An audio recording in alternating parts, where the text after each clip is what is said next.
Anda menganggap istawa itu menguasai ars, apakah Allah sebelum itu tidak menguasai di ars? Sehingga nunggu waktu 6 masa untuk menguasai di ars. Sebelum itu gak berkuasa gitu Allah. Ada penguasa lain selain Allah di ars. Terus kalau memang istiwa itu artinya menguasai, bebas dong nanti kalau kita ingin mengartikan Allah istiwa di mana-mana. Allah istiwa di atas matahari, Allah istiwa di atas bumi, istiwa di atas manusia. Terus yang kedua, kalau Anda mengatakan Allah butuh bantuan makhluknya untuk istiwa di atas ars, yaitu ars, apakah Allah subhanahu wa ta'ala ketika mengutus Jibril untuk menyampaikan wahyu kepada Nabi Muhammad, Allah butuh Jibril untuk menyampaikan wahyu itu? Terus Allah subhanahu wa ta'ala menugaskan 2 malaikat pencatat amal baik dan buruk Anda. Apakah Allah butuh catatan amal untuk mengetahui amal Anda? Pakai akal Anda untuk menjawab kekuasaan Allah. Pakai akal coba. Jadi memang gitu ya saudara-saudara, kalau misalnya kita udah habis baca komik kungfu tuh, wah kita belajar beberapa jurus di sana. Nah setelah itu kita pengen mengaplikasikan jurus-jurus kita ya, karena nggak ada musuh gitu kan ya, kita jadikan saudara kita sendiri untuk kita ajak duel gitu ya. Akhirnya mama harus turun tangan nih untuk memarahi anak-anaknya supaya keadaan kembali kondusif. Kok jadi kesana? Itu biasa ya, imajinasi anak-anak yang dia itu membaca komik kungfu. Saya hanya ingin sedikit berbicara aja tentang satu persoalan yang sangat penting sekali ya, perlu dipahami oleh semuanya yang mereka ngaku salaf khususnya nih kurang lebihnya. Oke, kita mulai. Imam Ghazali di dalam kitab Al-Iqtisad fil I'tiqad, beliau mengatakan apabila ditanyakan apa makna firman Allah Subhanahu wa taala Ar-Rahmanu 'alal arsyistawa. Terus apa makna daripada sabda baginda Nabi Muhammad sallallahu alaihi wasallam yanjilullahu taala kulla lailatin ila sama'id dunya. Beliau memberikan jawaban pembahasan atas johir nas-nas yang datang di dalam pembahasan ini sangat panjang sekali. Tetapi kami akan memberikan sebuah metodologi untuk memahami semacam 2 nas johir di atas tadi yang bisa dipakai untuk selain keduanya. Sebelum membahas metodologi tersebut, beliau mengatakan bahwasanya manusia itu terbagi pada 2 bagian, awam dan ulama ya. Jadi ada orang yang dia itu tidak terpelajar secara mendalam tentang keilmuan agama, dan ada ulama. Metode yang pertama yakni untuk orang awam, apa yang kami lihat layak bagi orang-orang awam adalah tidak mendalami pada hal-hal yang dia itu membutuhkan takwil-takwil. Malah kewajiban mereka adalah melepaskan di dalam akidahnya mereka segala sesuatu yang bisa menyebabkan adanya tasbih dan menunjukkan kepada adanya kebaharuan. Pokoknya dia itu harus memantapkan di dalam dirinya bahwasanya Allah itu mewujud dan laisa kamitsli syai' wa huwas samiul basir. Apabila mereka bertanya tentang makna ayat-ayat semacam ini, maka hardik mereka atau larang mereka dan katakan kepada mereka, ini bukan tempat kalian, pergi sana gitulah. Karena setiap pengetahuan itu ada pakarnya. Terus dijawab juga untuk mereka dengan jawaban sebagian salaf saat ditanya tentang masalah istiwa, al-istiwa'u ma'lum wal kaifiyatu majhulah wa su'al anhu bid'ah wal imanu bihi wajibun. Riwayat-riwayat ini berbeda yang maknanya kurang lebih sebagaimana dijelaskan oleh Syekh Jaruk Al-Pasi. Beliau mengatakan al-istiwa'u ma'lum itu maksudnya di dalam bahasa Arab kata istiwa itu diketahui memiliki beberapa arti. Wal kaifu ghair ma'kul, dan kaif itu adalah sesuatu yang tidak rasional. Ini ada perbedaan riwayat ya dengan yang di atas yang dikutip oleh Imam Ghazali. Di sana al-kaifiyatul majhulah. Ada juga riwayat yang lain yang mengatakan ghair ma'lum. Ya, intinya kurang lebihnya mengarah kepada titik yang sama dalam pembacaan Ahlus Sunnah wal Jamaah, yang kurang lebih artinya sebagaimana dikatakan Imam Jaruk, ma la yuqalu muhalun wujuduhu fala kaifa. Sesuatu yang tidak rasional tentu saja itu adalah mustahil keberadaannya. Jadi tidak ada kaif sama sekali.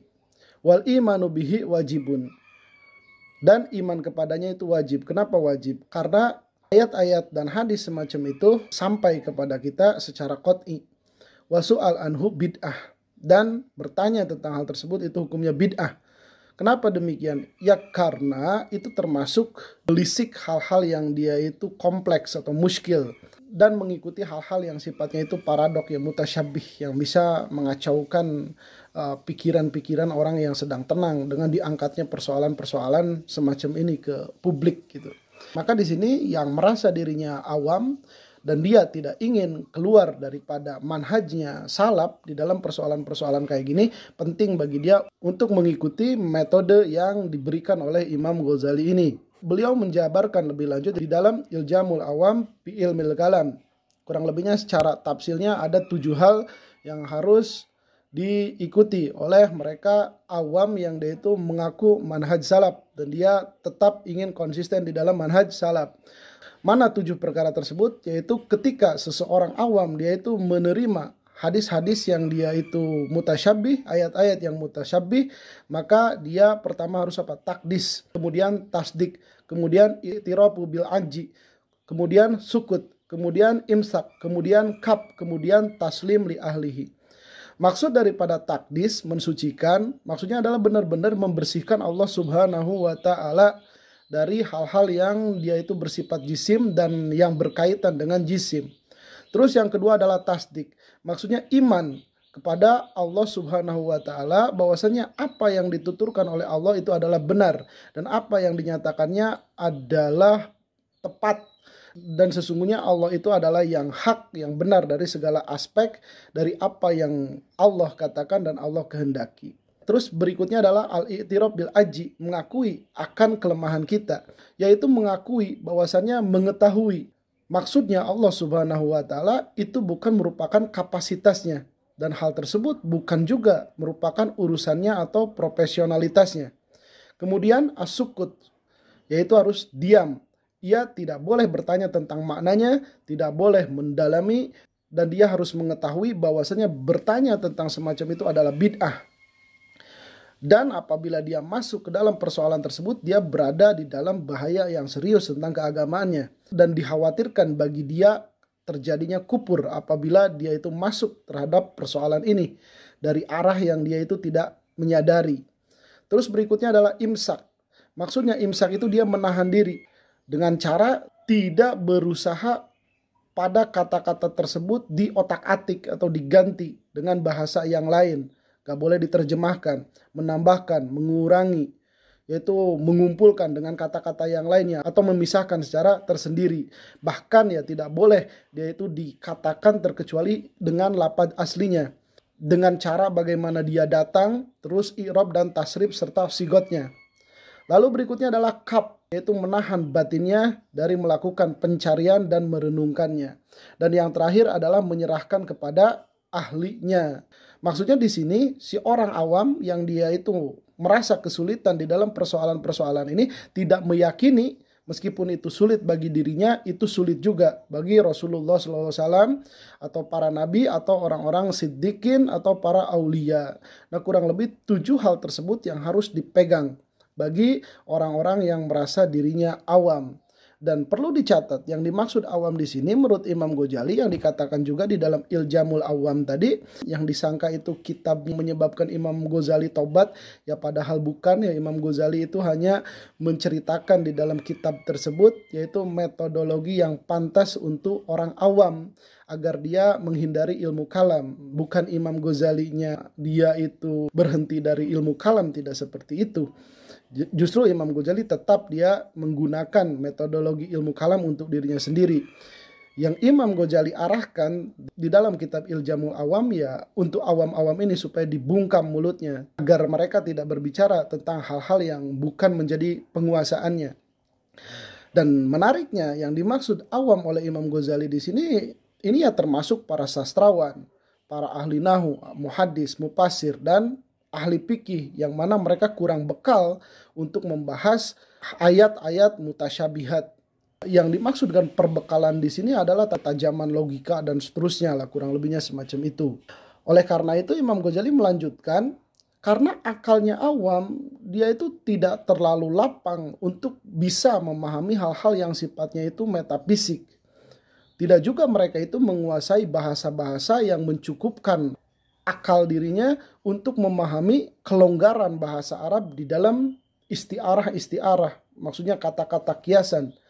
Nah, itu metode pertama untuk seorang awam agar dia tetap berada di jalur salaf. Kalau misalnya dia itu keluar dari metodologi ini, ya dia bukan salaf lagi, ya dia salaf KW kurang lebihnya. Terus berikutnya adalah metode untuk ulama. Katanya Imam Ghazali, maka yang layak bagi mereka adalah mengetahui hal tersebut dan memahaminya. Tetapi aku katakan, ini bukan berarti fardu ain, karena tidak ada taklif yang menjadikan dia itu fardu ain. Malah taklif adalah dia mensucikan Allah Subhanahu wa Ta'ala dari segala sesuatu yang dapat menyerupai Allah pada yang lainnya. Adapun makna-makna Al-Quran itu tidak ditaklifkan kepada semua individu untuk memahami secara keseluruhannya. Nah, kurang lebih itulah globalnya metodenya para ulama di dalam membahas persoalan ayat-ayat mutasyabihat. Yang kemudian salah seorang penulis yang merumuskan bahwasanya untuk membahas ayat-ayat mutasyabihat ini bagi para ulama ada beberapa poin. Yang pertama adalah pembahasan mereka di ayat-ayat yang mutasyabih itu karena emergensi, karena darurat. Yang namanya darurat, dia itu yuqaddaru biqadriha, dibatasi dengan kedaruratan tersebut. Apabila sudah tidak darurat lagi, maka tidak harus dibahas gitu. Maka kita husnujon apabila ada orang-orang yang menanggapi seseorang yang mengangkat persoalan ini ke publik, maka dia itu dalam konteks menjawab kesubhatan tersebut lah kurang lebihnya. Dan yang kedua adalah tidak meninggalkan makna johir terkecuali apabila tegak argumentasi yang menunjukkan kemustahilan apa yang dikandung oleh makna johir tersebut. Yang ketiga adalah mentawilnya mereka itu bukan merupakan fardu ain, artinya fardu kifayah. Cukuplah salah seorang saja mewakili hal ini gitu. Kalau misalnya diperlukan. Terus yang berikutnya dan yang terakhir, dia adalah melihat kesesuaian antara takwilnya mereka beserta pensucian Allah Subhanahu wa Ta'ala dari apa yang tidak layak, dari kejisiman dan penyerupaan. Nah, inilah metodologi yang harus dipegang bersama-sama oleh orang-orang awam dan para ustadz-ustadz, para kiai-kiai yang mungkin akan membahas tentang persoalan-persoalan yang mutasyabihat yang disampaikan oleh Imam Ghazali agar kita itu tetap berjalan di jalur salafus saleh.